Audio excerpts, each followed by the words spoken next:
Assalamualaikum warahmatullahi wabarakatuh. Selamat jumpa kembali dalam channel Ahmad Komari. Kali ini kita akan membahas temuan baru di bulu tangkis, yaitu model kepemimpinan bulu tangkis.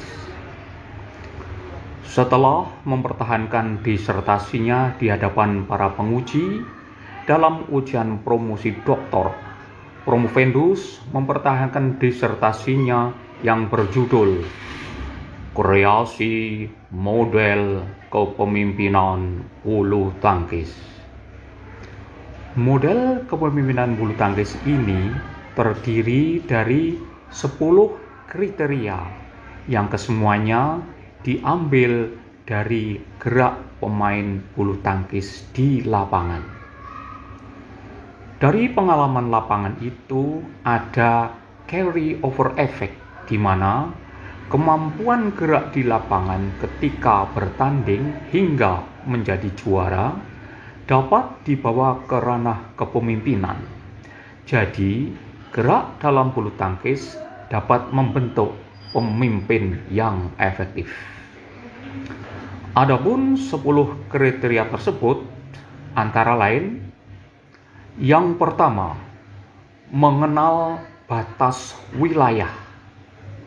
Hal ini munculnya dari pemain melakukan gerak memukul shuttlecock harus mampu mengontrol dan melakukan pukulan dari berbagai sudut lapangan, baik di belakang maupun di depan. Jika pemain tersebut menjadi pemimpin, maka dia perlu mengenal batas wilayah yang menjadi tanggung jawabnya, sehingga akan menjadi seorang pemimpin yang efektif. Yang kedua, menyadari batas kewenangan. Hal ini munculnya dari seorang pemain melakukan serangan menggunakan pukulan smash. Boleh dilakukan dari belakang, bisa dari tengah, dan bisa dari depan lapangan. Tetapi tidak boleh melewati bentangan net.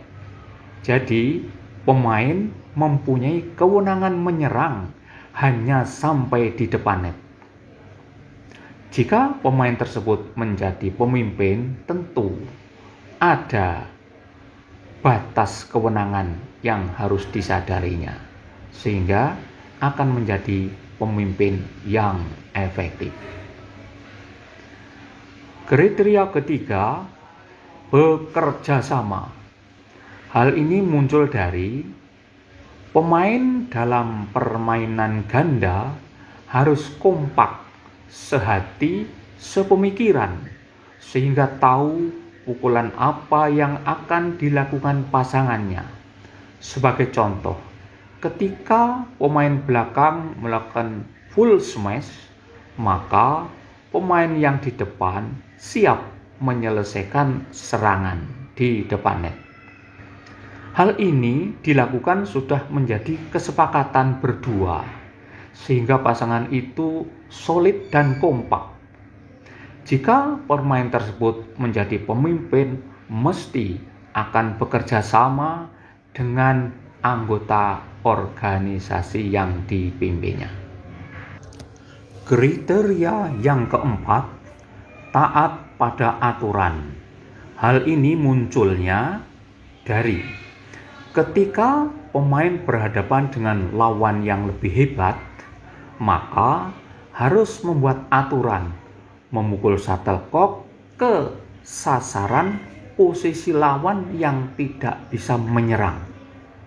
Ketika melawan Viktor Axelsen misalnya, jangan mengangkat shuttlecock melambung.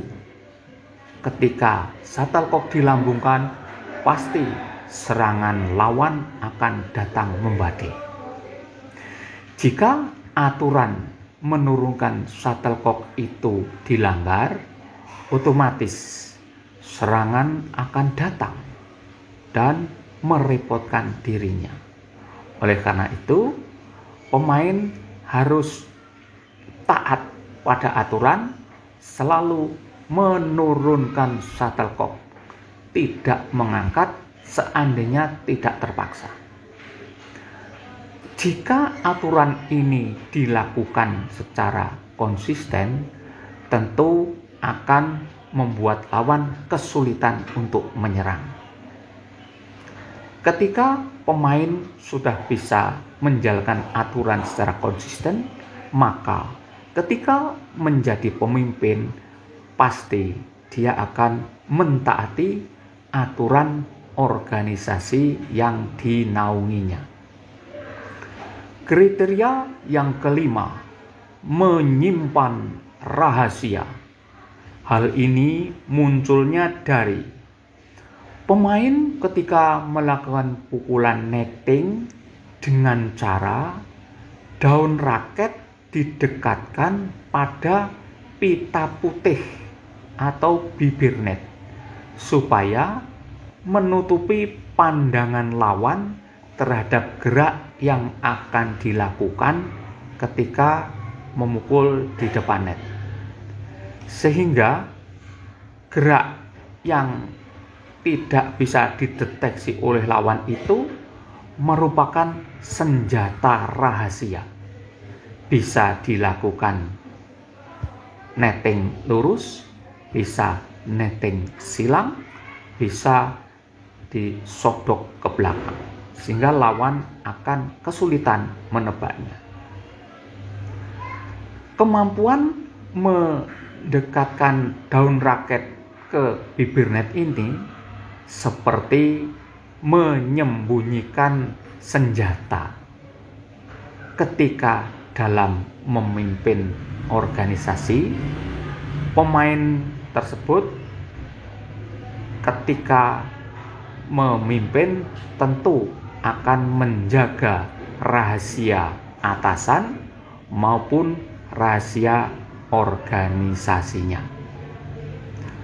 Yang keenam atau kriteria keenam, seorang pemimpin mempunyai kedalaman keilmuan. Hal ini munculnya dari pemain berusaha menempatkan shuttlecock lebih ke bawah di dekat net.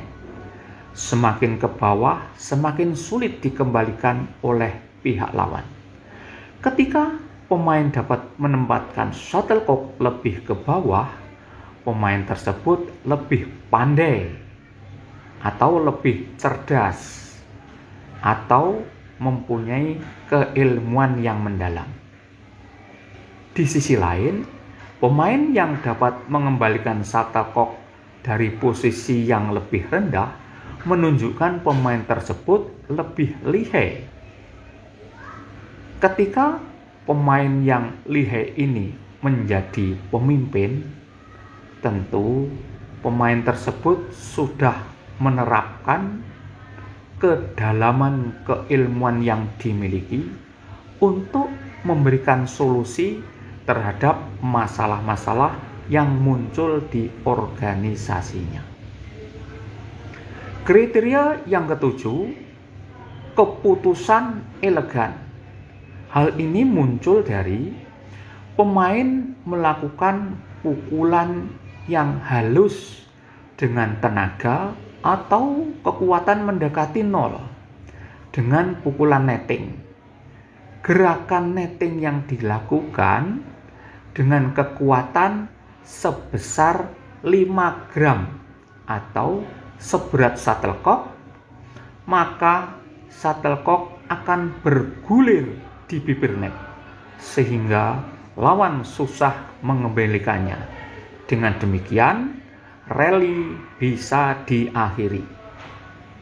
Berarti dalam mengakhiri rally permainan menggunakan cara yang halus. Dengan kata lain, ketika seorang pemimpin memimpin rapat atau diskusi, ketika mengakhiri rapat diskusi tersebut menggunakan cara yang halus, yaitu keputusan yang elegan. Kriteria yang kedelapan, patuh pada atasan. Hal ini muncul dari pemain melakukan gerak memukul shuttlecock terus-menerus. Shuttlecock jalannya bolak-balik ke kanan, ke kiri. Hal ini menandakan shuttlecock itu patuh pada yang memukul.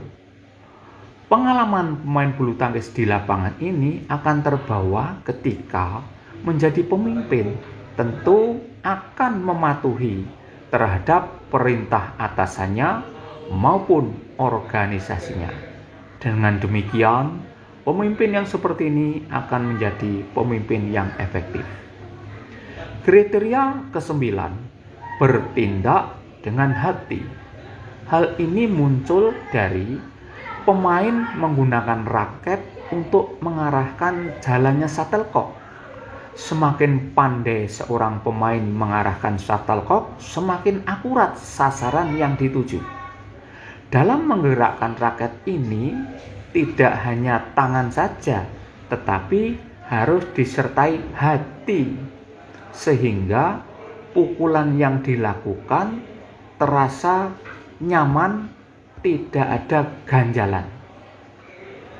Karena hati ini tidak pernah berbohong pada tuannya, sehingga ketika menjadi pemimpin akan mengarahkan anak buahnya bertindak dengan hati, sehingga dapat menjadi pemimpin yang baik dalam model tertulis bertindak dengan hati.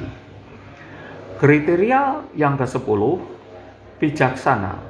Hal ini muncul dari pemain bulu tangkis yang menjadi juara tentu sudah mahir melakukan berbagai pukulan bulu tangkis seperti lob, drop shot, smash, drive, netting, dan service yang dilakukan dari posisi backhand maupun posisi forehand dengan kekuatan yang tepat. Artinya, tiap pukulan dilakukan dengan penggunaan tenaga yang berbeda-beda. Jika kemampuan menerapkan tenaga yang berbeda ini, ketika menjadi pemimpin, tentu dia akan bijaksana dalam memberikan solusi berdasarkan permasalahan yang dihadapi, sehingga akan menjadi pemimpin yang efektif. Ketika pemahaman ke-10 kriteria tersebut sudah dikuasai oleh seseorang, maka dalam dirinya akan menjadi seorang pemimpin yang efektif. Demikian yang bisa kami sampaikan. Mudah-mudahan bermanfaat dan dapat dinikmati oleh semua umat manusia. Billahi taufiq wal hidayah. Wassalamualaikum warahmatullahi wabarakatuh.